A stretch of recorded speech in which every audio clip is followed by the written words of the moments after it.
এই টপটা যদি দেখতেছেন এটি হচ্ছে 36 ইঞ্চি ডায়া রয়েছে এর। 36 ইঞ্চি ডায়া, 10 ইঞ্চি উচ্চতা। তবে মাটি আমরা এত বেশি দেই নাই, খুব কম।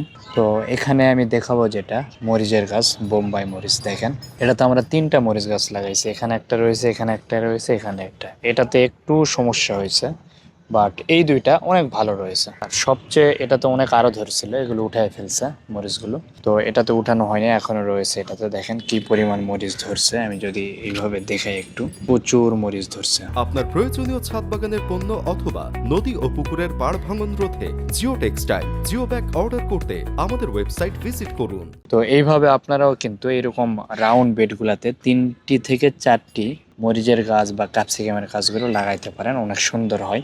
শুধু যদি এখানে মরিচের গাছ থাকতো আরো হয়তো ভালো হইতো। নিচে এগুলো হচ্ছে আপনার ধনা পাতার গাছ, ধনার গাছ, যার কারণে এরাও একটু পুষ্টি নিয়ে নিছে। তারপরও অনেক সুন্দর হয়েছে, খারাপ হয় নাই। তো এইভাবে আপনারাও ওই প্রতিটা 5 গ্যালন, এইরকম 5 গ্যালন একটা বেড পটে একটি না লাগায় আপনারা এইভাবে যে রাউন্ড বেড গুলো রয়েছে এটাতে 3 থেকে 4টি কিন্তু মরিচ বা ক্যাপসিকাম এই জাতীয় গাছগুলো লাগাইতে পারেন।